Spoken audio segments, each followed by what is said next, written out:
In this class, we are going to look at the coming of the Danes or the Vikings. They are also called the Vikings.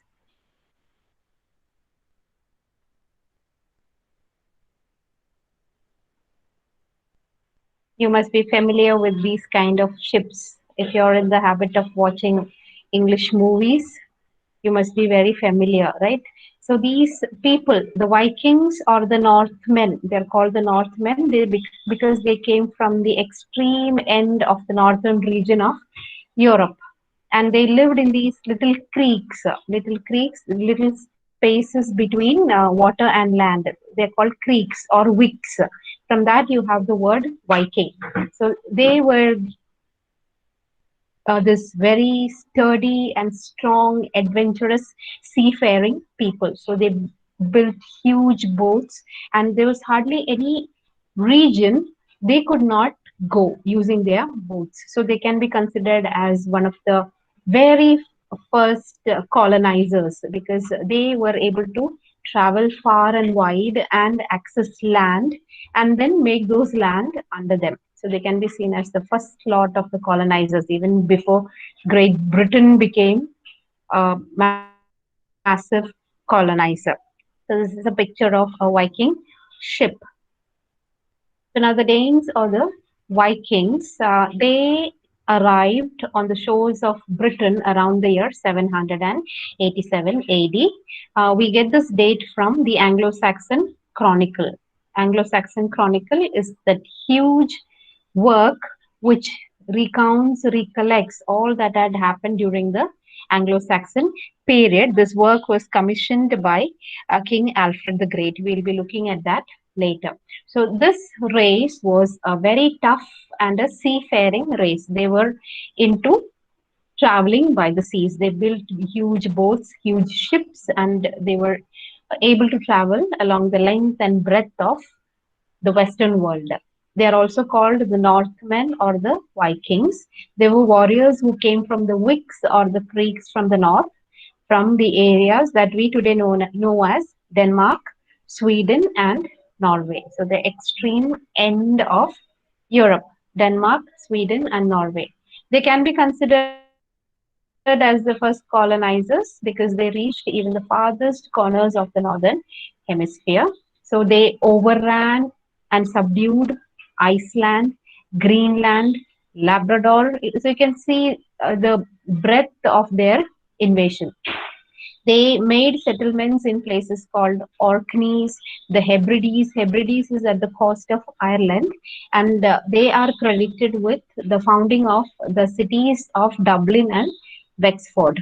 And they went and settled in this place called the Isle of Man. So once they reached this Isle of Man, they set their sight upon England. So for them, the next stop was England. So I'll show you on map where is this Isle of Man located. So now this is the Viking invasion route.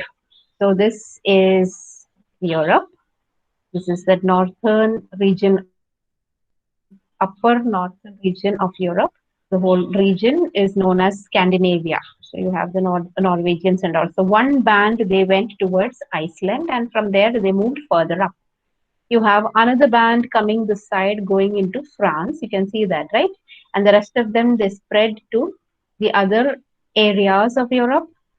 And there was another band that traveled. See, there's this water, this gap between Ireland and Britain, right? So one band, it went and settled.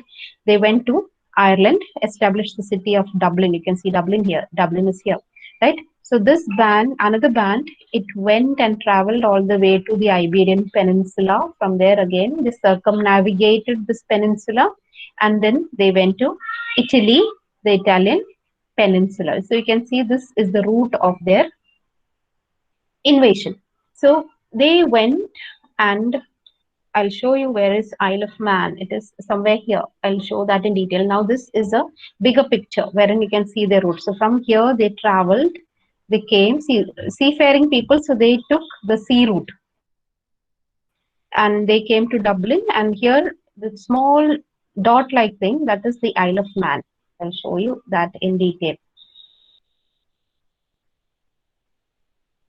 Okay, this is the Isle of Man. It's a small island, right?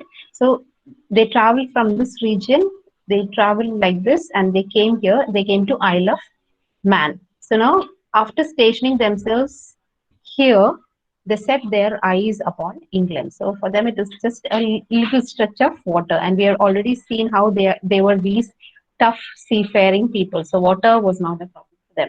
So their next stop was England. So now, why did they come to England? What was their purpose? What was their intention? The main intention was to plunder and to kill. They were these hooligan like tribes, and their prime target was where the rich churches of Anglo Saxon England. We already seen how there were these monasteries, which were centers of learning as well as self sufficient places, which had a lot of what do you call prosperity. So their prime target was the rich churches of Anglo-Saxon India.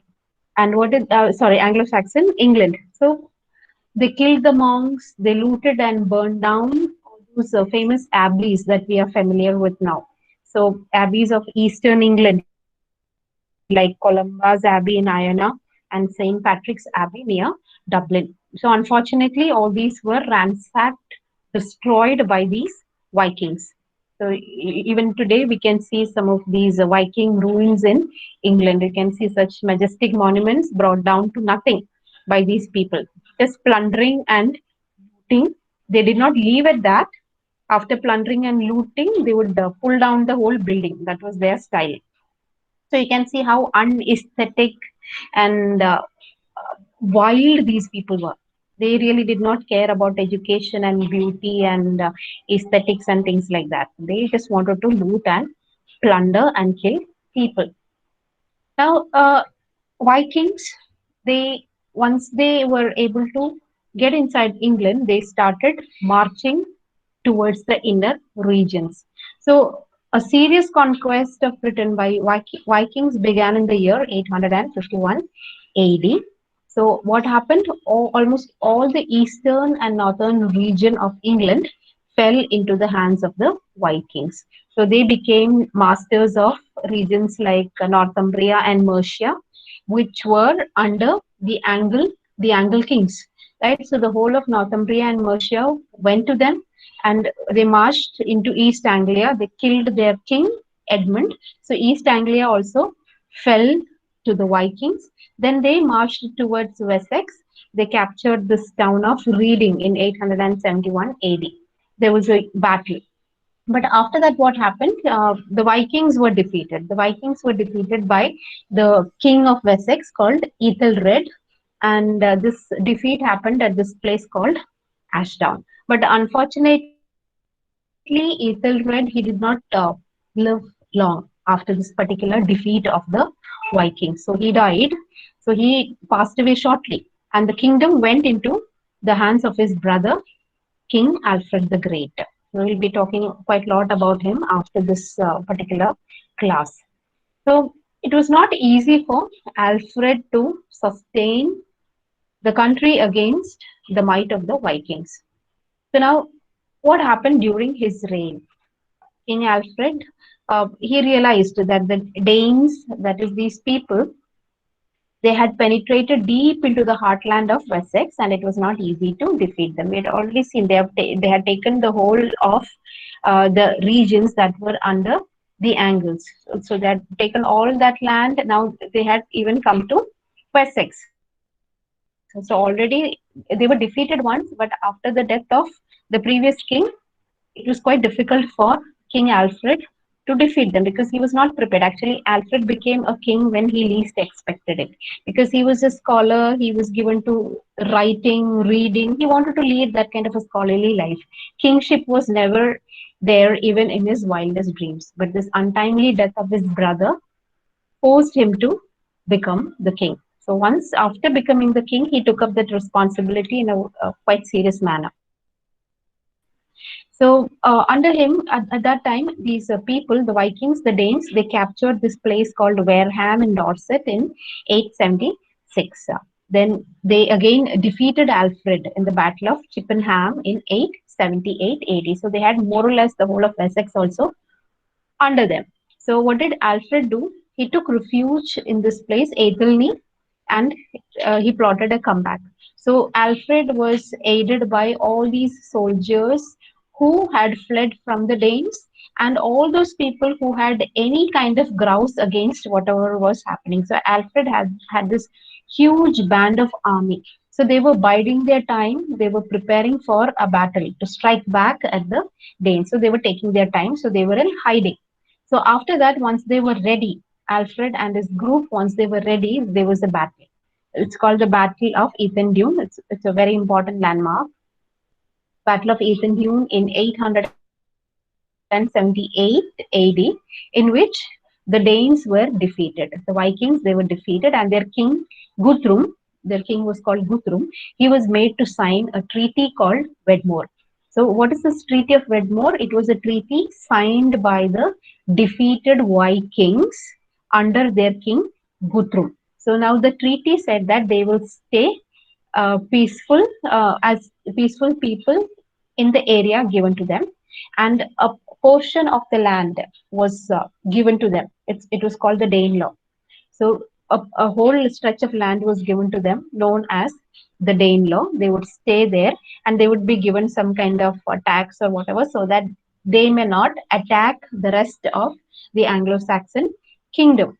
And another proposition of the treaty was that they had to become Christians. They all had to convert and they had to become Christians. So there were two things. One is that they could not attack them anymore, and they had to become Christians.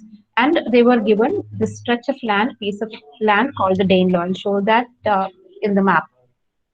So now the Danes, they settled down as peaceful householders and Christians as per the Treaty of Wedmore.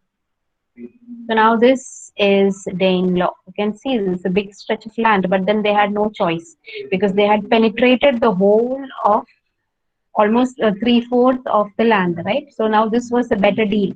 So this much land was marked off and given to the Danes or the Vikings, known as the Danelaw.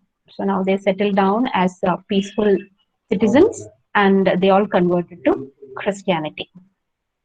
Okay, so this is about Vikings or the Danes, the Danish people, and their time in Britain.